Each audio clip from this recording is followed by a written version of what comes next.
So what's up everyone, Praful here, welcome back, thanks for joining in. And in the last couple of weeks, I was not able to make any video because I had a family medical emergency. My mom got admitted to the hospital and she had to undergo a surgery. So people who have been following me on Twitter, they would be knowing this, and I'm extremely grateful for all your wishes and all your concerned messages. And thankfully my mom's back home and she's recovering. And I spent the majority part of the last couple of weeks in the hospital, and I had to shuttle between hospital and home, and then I had to take care of my trading, and then I had to interact with the, and then I had to take sessions for my March mentorship batch as well. So recording the clips and uploading YouTube videos was pretty much the last thing on my mind. But now that my mom's back in health, and now that I've become free of all other works, probably the videos will start coming soon. In this video, as I had promised, so I'm going to be talking about everything about investing in the debt markets, investing in the bond markets. We're going to be talking about what are bonds, and what's bond yield, and what's the safety of the bond, and which are the bonds which are very liquid, and as traders, as intraday traders, which bond should you be focusing on. And I'm also going to be talking about the tax implications of choosing the right maturity of a particular bond. All right, we're going to cover all these things in the video, so without wasting much time, let's get started. So to begin with, what is a bond? A bond is nothing but a loan that is being given to a particular corporation, a particular entity. It might be a private entity, it might be a government entity, or it might be a group of entities. Okay, so when you give out loan to a particular person or a particular corporation, of course you have to get some sort of an interest, which is called the bond yield. So we're going to be discussing more about all these bonds and the safety of the bonds and etc. So let me just take you to my screen. So let's talk about how this entire bond is structured. All right, let's take an example of a company A. Company A is low on cash and it wants to raise some money. So there are multiple ways of raising this money, but one of the ways is to issue bonds. The company A says, bro, I want 1,000 crore rupees and I'm willing to give an interest of, let's say, 10% on this loan amount. A lot of small different companies, they'll start giving out loan to this company A for a return of 10%. This is as simple as it gets. It's just like any other loan that you're going to give to your friend or your family member, or the loan that the banks give you. It's pretty much the same thing. It's pretty much the same deal. Now, based on the safety of your loan, the bond yields differ. What do I mean by that? For example, let's take company A and let's take company B. All right. Company A, for example, for the namesake, let's say company A is Reliance, right? The financials are good, the cash flow is good, it has got a lot of assets, it's making constant profits, the revenue is increasing year on year. The probability of this company defaulting on the loan is very low. So I would say company A is safe, and the bonds that are issued by company A are safe. In contrast to company A, there is company B, let's say Jet Airways or S Bank or any other companies which is sick, which doesn't have healthy cash flows, which doesn't have healthy revenues, which is not making profits, which is losing out on market share, vagera. So this company is more likely to default on the loans, which makes the bonds issued by company B less safe. A very simple understanding of risk and reward. Reward is always a function of risk. That's why you expect at least 10 to 12% when you're investing in equity or mutual funds, but you're happy with 4 or 5% returns when you're investing in a safe asset like FD. Correct? So here also, let's say if you're giving out loan, or if you're buying a bond of a relatively safer company or relatively safer entity, then the yield will be lower compared to the bonds which are issued by not so good companies, or I would generalize and say less safer bonds. Yield of a bond is inversely proportional to the safety. Safer the bond is, lower is the probability of you losing your money in case of default, and it will yield you lower returns. So there are n number of bonds issued by private companies, public companies, vagera, and some of the important bonds here are PSU bonds and GSECs, which are government securities. There are treasury bonds when it comes to US, and there are NHAI bonds, the National Highway Authority of India, that issues bonds, and they are also as safe as they come, and sovereign gold bonds.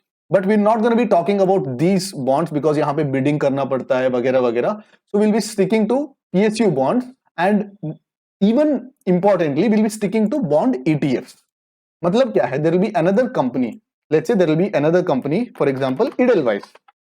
Edelweiss क्या करता है, it buys probably 100 crore worth of bonds. Okay, it invests in 100 crore worth of bonds invested in PSUs.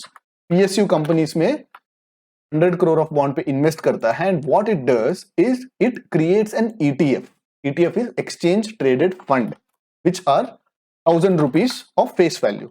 So what it enables is, यहाँ पे for a company which is trying to raise thousands of crores, retailers cannot participate in that. But when an ETF has a face value of 1000, you can buy however number of units that you can afford to. So which makes it extremely viable. So one of my favorite bonds is Edelweiss Bharat Bond ETF. Edelweiss Bharat Bond ETF. So to purchase this, very simple. Just have to go to your broker terminal and just type EBB ETF. You're going to see a lot of these instruments.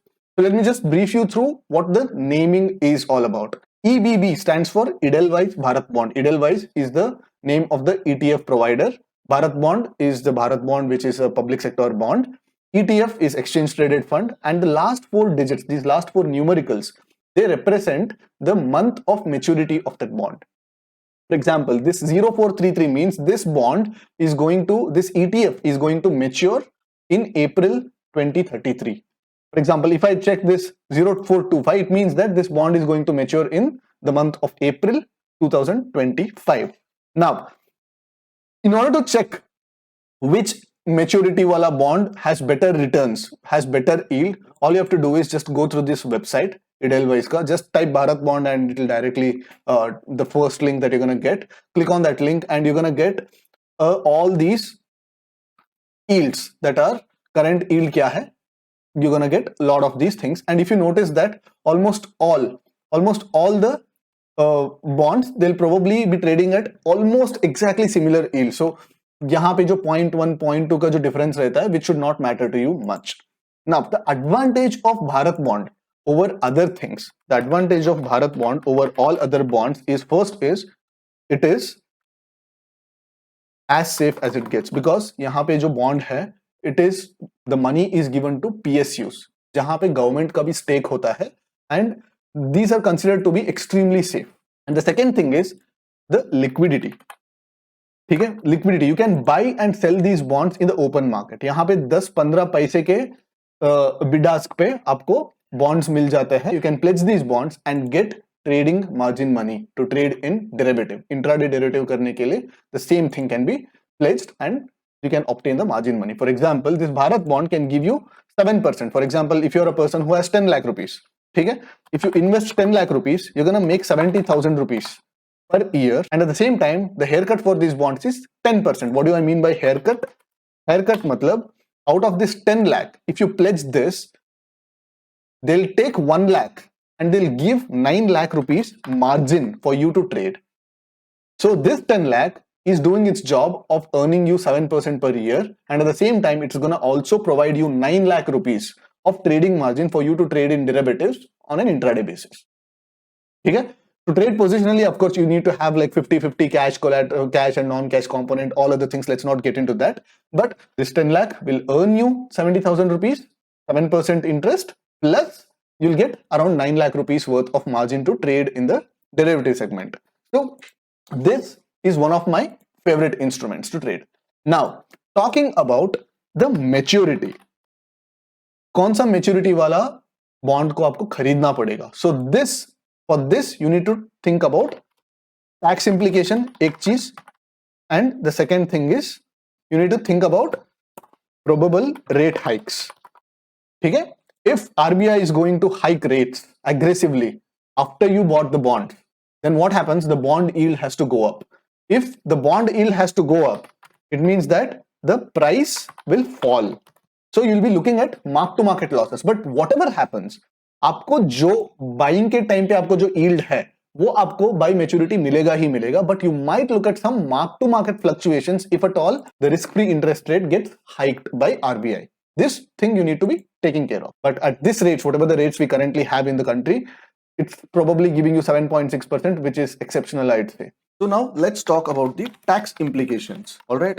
Because this is very important when it comes to the debt market. When it comes to the debt market, any security that you're going to purchase in the debt market needs to be held for at least 3 years for it to be considered a long-term holding, all right, or long-term investment. What's the advantage of making it a long-term holding or a long-term investment? Because of lower tax rates.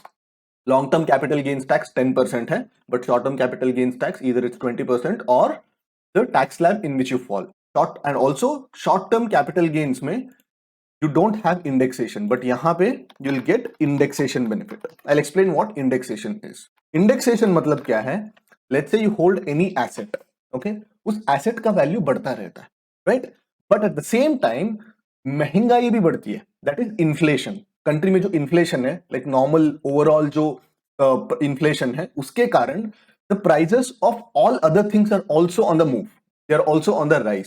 तो वो लोग क्या करते हैं, in order to actually give you the benefit of this inflation, all right? So what they do is, whatever the rate at which your property has grown or your investment has grown, okay, let's call it x, minus the inflation, that will be the net taxable amount. For example, अगर आपका ये जो bond 7% दे रहा है and अभी inflation कितना चल रहा है, again it's at 7%. This 7% will be subtracted by the 7%. The indexation is almost equal to the bond yield. So मोटा मोटी ये आपको tax free बन जाएगा. You're making 7% every year. Whatever the investment that you have made using this bond, it will be appreciating at a rate of 7%, but indexation will be applied to that bond. So 7 minus 7, it's 0. So practically this money, the profits that you're gonna make in this bond transaction will be tax free. But आप किसी भी हालात में आप FD में रखो या कहीं और इंस्ट्रूमेंट्स में रखो, that interest that you're gonna get will be taxed. So this is the biggest advantage when it comes to Bharat bond. So the point here is, make sure that you purchase the bond which expires 3 years or more, which matures 3 years or more, and you're not supposed to buy and sell in between that. If you book that particular transaction, it will be considered a short-term gain. So you should not book before 3 years. So जब अगर आप 3 years तक किसी investment को hold करते हैं debt market में, it will be considered long term investment, and जो भी लॉन्ग टर्म इन्वेस्टमेंट के लिए जो टैक्स इंप्लीकेशंस होते हैं वो सारे अप्लाई होते हैं. I have kind of in this video oversimplified stuff for you guys, because जितना आपको जानना है उतना ही बताया हूं as traders, as intraday traders. whatever is applicable to us, only those things I've touched upon. All right, so video अच्छा लगा तो कमेंट में बता देना. And also the next video will be investing in the equity markets. तो मेरा strategy क्या रहेगा, weather this current market scenario, because we have dipped from 18,600 to 17,000 levels, whether it is a good lucrative level for you to invest in the markets. And I'm going to be talking about where is Nifty in terms of dollar. All right, so we're going to be talking about all that. So if you are interested for me to make that video, let me know in the comment section. जितना comments आएगा उतना ही मुझे motivation मिलेगा to go out and put that efforts to make that video. Hopefully from now on the videos will start coming in now that I'm back home. And I hope you guys have a great weekend. Take care, and I'll see you in my next video. Bye bye.